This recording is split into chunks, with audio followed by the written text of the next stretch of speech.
Hey, what's up, fam? Thank y'all for tuning in once again. As always, be sure to like, share, comment, and subscribe. And when you do subscribe, hit the notification bell so every time I drop a video, you will be the first to know about it. So Kamala Harris has rolled out some of her agendas. And I like this article because it tells you the agendas and then it tells you the pros and cons of what she's trying to roll out right before the Democratic National Convention. So let's get into it. This is from yahoo.com by way of Salon. And it reads, Kamala Harris rolls out agenda, $6,000 tax credit for newborns, yay, and $25,000 subsidy for first-time home buyers, yay. And y'all do remember Joe Biden had the same thing with lift all voices amid, whatever you call it, lift every voice, whatever song he stole from black folk for $15,000. And I don't know too many people who got that. Not too many. I don't know anybody that I know who got that $15 first time home buy tax credit. But if you know somebody, let me know. If you got it, let me know. You know what I'm saying? Say it in the chat. Put it in the chat. It says Vice President Kamala Harris is set to unveil her populist economic agenda at a campaign event in North Carolina on Friday, which I guess was yesterday.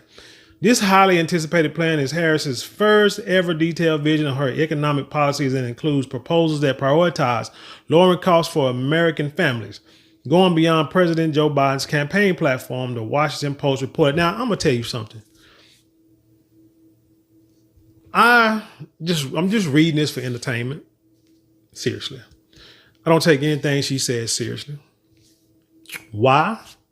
Because you're already in the White House. Things that you're trying to propose should have been done. You had 3.5, almost damn near 4 years to do it. And it's still not done. Now, here's the issue. The president is Joe Biden. The vice president is Kamala Harris. Going back to my statement of somebody who knows how to run a corporation should probably run America because, again, America is a capitalistic society, which means America is a business and America runs on business. So if you want to talk about like business, if you got a major corporation, let's say like Apple, right? When, what was his name? Steve Jobs stepped down, got fired, whatever the case may be. You keep whatever's making the money or whatever's keeping the company in business. You keep that going, but you try to improve on it. And then you may add some other things here and there. That's what improvement is. You know, you add, tweak things here and there to make sure keep it viable, keep it alive. That's what you do. You don't go in and come up with a whole different agenda that seems like it's like the way you present it like the president before you is not doing it because that don't make sense because the president before you is your boss. So I'm trying to figure out if your boss is promoting you and standing behind you to become president, how come these things that you're proposing are not done now while your boss is in office? Because see, all you want to do when you come in is she shouldn't have a separate agenda, like separate agendas. Everything she does should just line up with what he already has in place or what they already have in place and just continue on and then just build on it. But no, this is, like I said, I don't take this serious. I'm just reading this for entertainment. Although not always economical, according to some experts, Democrats have increasingly turned to populist economics as the key to winning the election in November. Numerous polls have indicated that concerns regarding the economy and inflation rank as top issues among voters. Polling also shows that striking corporate price gouging is favorable. Harris's proposal includes eliminating medical debt for millions of Americans. Trying to figure out how you're going to do that. Because here's the thing about debt. When you try to keep people from paying their bills and when you try to give people more money to pay their bills, somebody got to pay for it. The quote, first ever ban on corporate price gouging for food and groceries, a cap on prescription drug costs, a child tax credit that provides $6,000 per child to families for the first year of the baby's life. Sure, I mean, somebody's going to have kids every doggone year. And at $25,000, but how when all you do is promote LMNOP community? They don't have babies. And a $25,000 subsidy for first-time home buyers, extending Biden's subsidy for first-generation home buyers. First generation, that sounds like some migrant stuff. The Democratic candidate's economic policy position comes mere days before the Democratic National Convention in Chicago.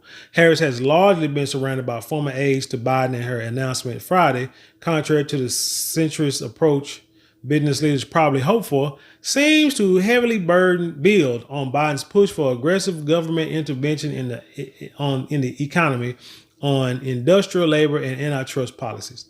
Harris has made a set of policy choices over the last several weeks that make it clear that the Democratic Party is committed to a pro-working family agenda. Can't be. Again, you promote LMNOP too much.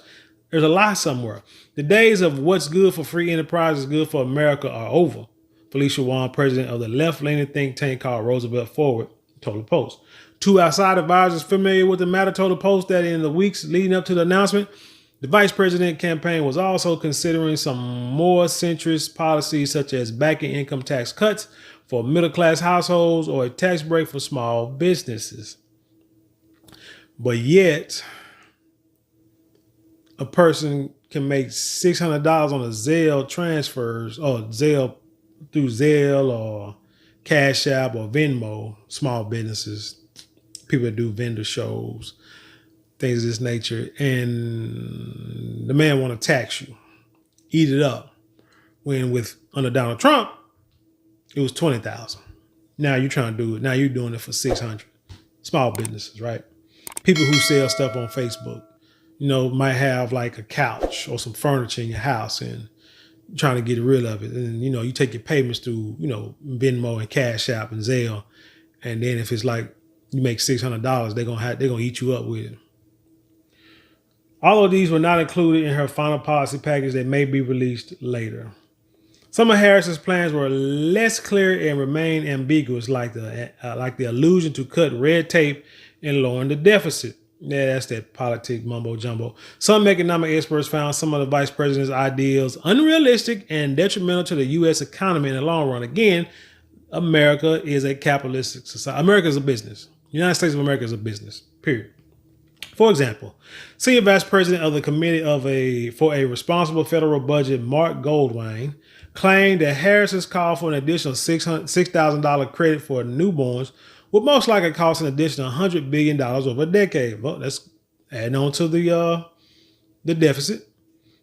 That is on top of the $1.1 trillion over 10 years estimated cost for her restoring Biden's original tax credit that provided $3,000 for most children.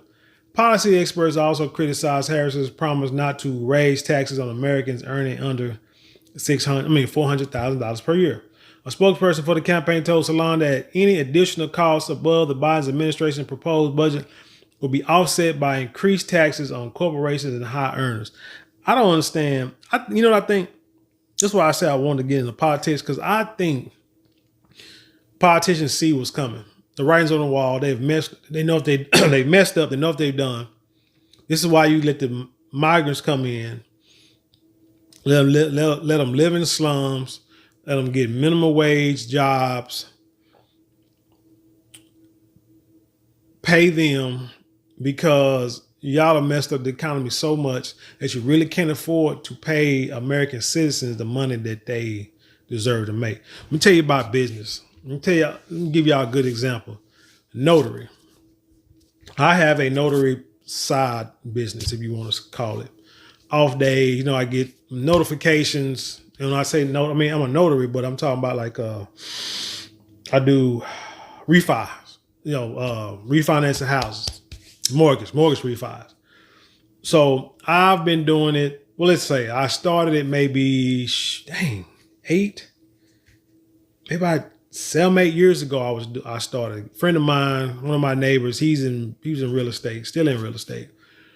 And he told me about, hey, become a notary. You can do refis, go to people's houses, sign. You do print documents, I'll sign them.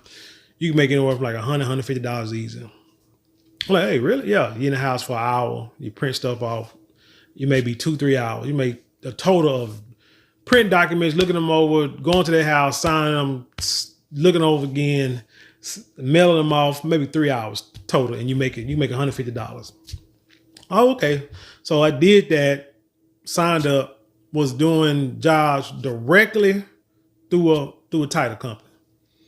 They would call me Monday, Wednesday, Friday. Mondays and Fridays were normally the days that they had signings. I could go get them done, make it like about 100, 120, easy.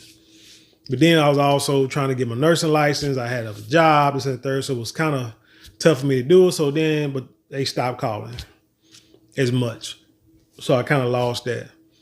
But then I was still doing it.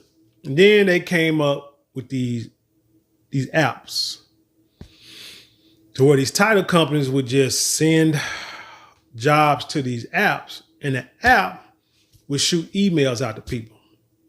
Still, you get on their head, you click it, so I can do it. Still $100. Not bad. $100, $125, depends on the job, where it said how many pages, right? Easy.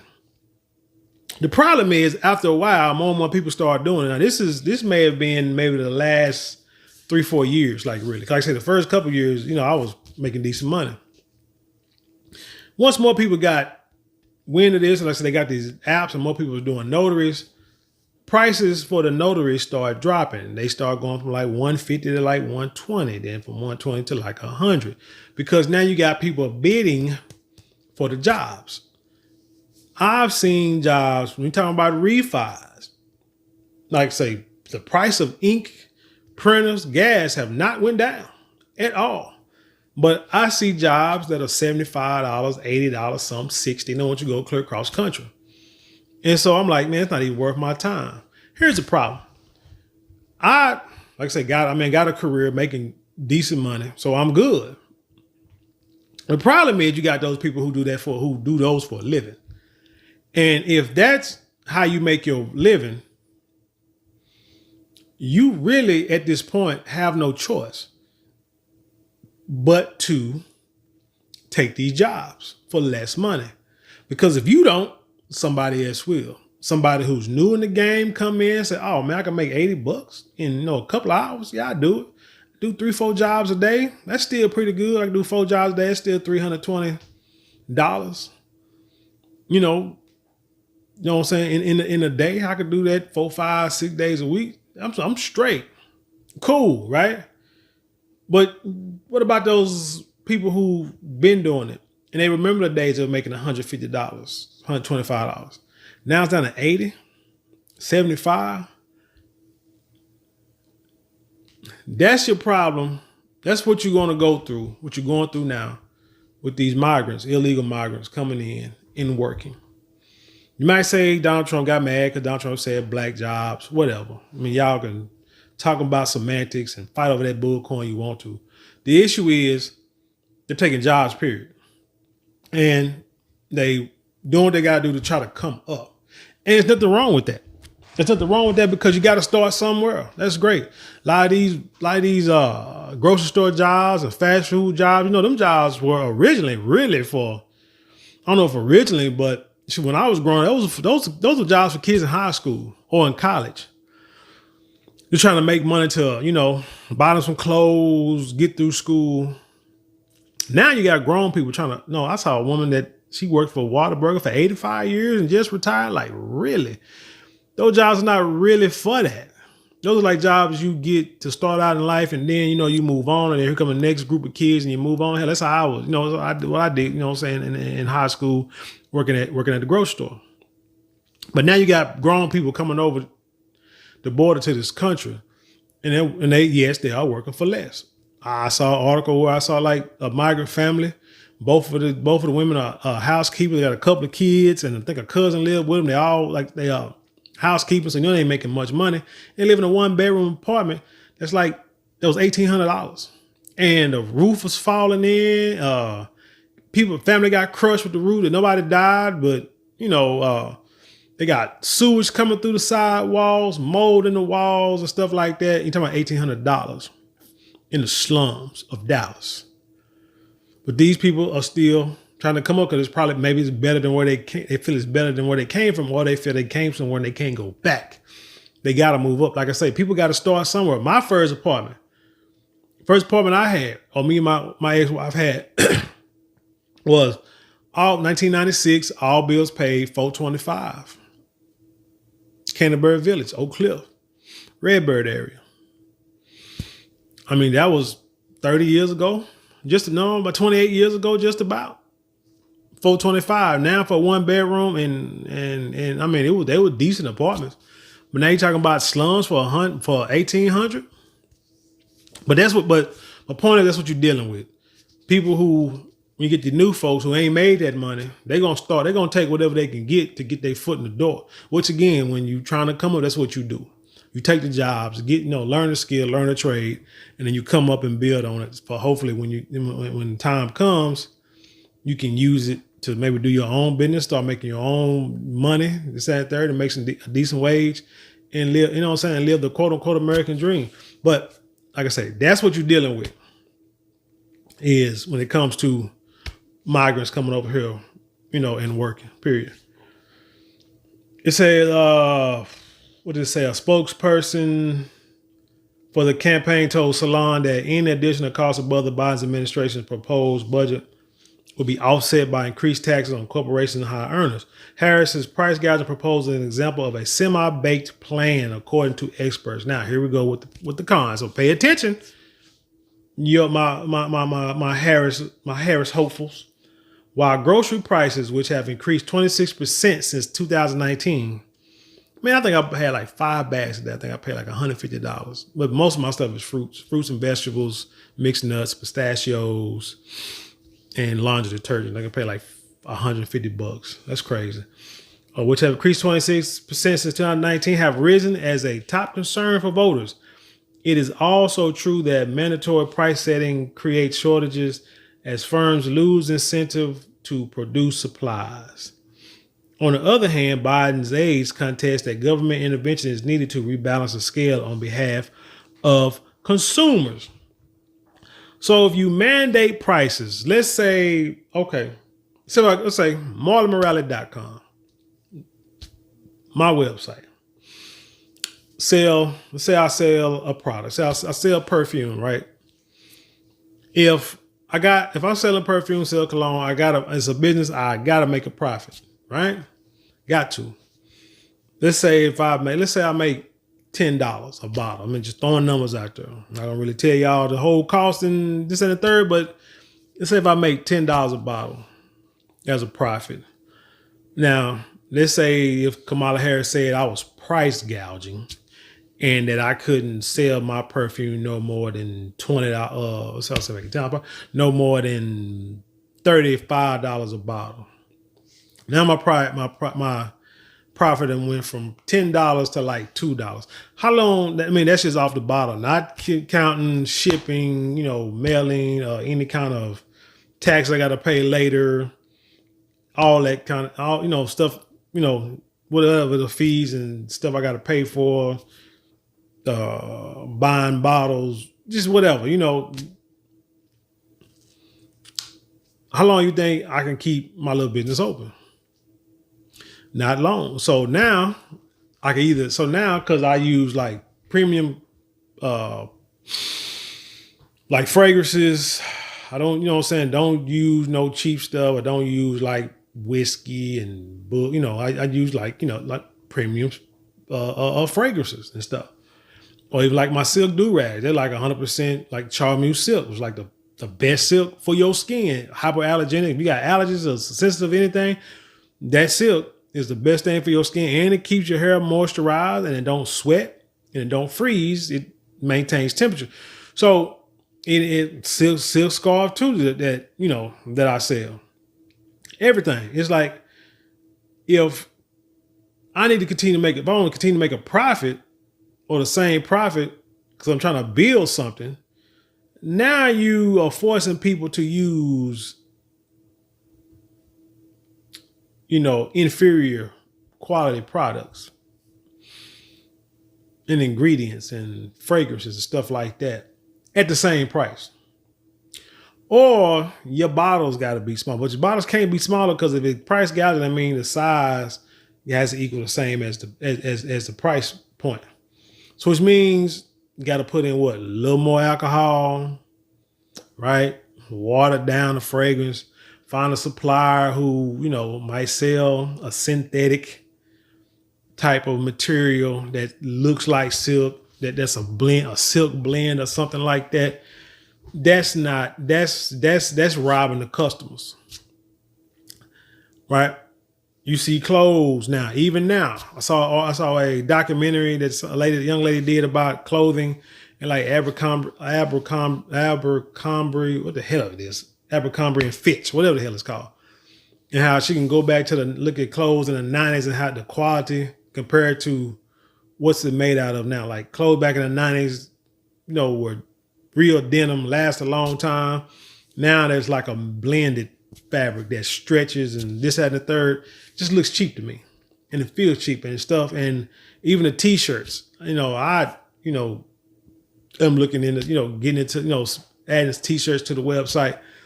But it's hard to find a high quality t-shirt. But everybody wants a cheap t-shirt. But I see these cheap t-shirts being sold for like $75. Like, man, that is ridiculous. So that means if I get a real high quality heavyweight t-shirt, I got to sell it for like $150. I'm like, dang. So, hey, anyway, business, that's just business, man. Let me keep going. On the other hand, a government need a rebound scandal back up. Vice President Harris faces a dilemma. On the one hand, America is on a fiscally unsustainable path. And if we're going to embark on some of the more ambitious programs she'd like to pursue, we need more revenue. Daniel Hamel, a tax policy expert at the New York University School of Law, told the Post. On the other hand, he added, democracy is in peril, and that crisis feels and is more imminent than the fiscal crisis. And I think she's made the correct calculus that sacrificing on fiscal policy for a few 100,000 middle-class votes in the battleground state is working. In other words, you take losses in war. Period. Take casualties in war. Gotta have them, no matter what. Sometimes you gotta sacrifice your own people for the greater good of the economy, of the business, of the country, of the family. But that's just how it is. But anywho, man, like I said, I'm just reading this for entertainment purposes because I don't trust her, don't believe she's gonna do anything. Because if she's gonna do anything, they'd be doing it now. And I even said that if, what is this, August the 18th, if Monday, when the Democrat convention hit, and she come out and say she's gonna give reparations, her and Joe Biden agreed to give reparations to all freedmen of this country, descendants of freedmen of this country, and they give out checks in a week, I still would not vote for it because these are things that you could have been doing. You pandered, got our vote. You did nothing for us, and now it's election season, and now you want to pander to us again. And the quicker you bring it, the quicker you can take it away. And I don't trust anybody like that. But anyway, tell me what you think about this story. Leave your comments below. Let's have a dialogue. You know how we do it around here. I want to thank y'all for watching. But don't forget to like, share, comment, and subscribe. All 4 things cost you no more than maybe a couple minutes out your day. But it means the world to us here. Hey, if you want to support monetarily, you can always give super thanks, super chats, or you can go to the description box below. The links there you can click on and you can support that way. Like, also don't forget to go to marlonmorale.com. That's marlonmorale.com, where you can buy luxury quality products like my perfumes, my silks, beard kits, toiletry bags, all top of the line, high quality. You will not be disappointed. marlonmorale.com. And with that being said, I leave you in peace, and I'll see you on the other side.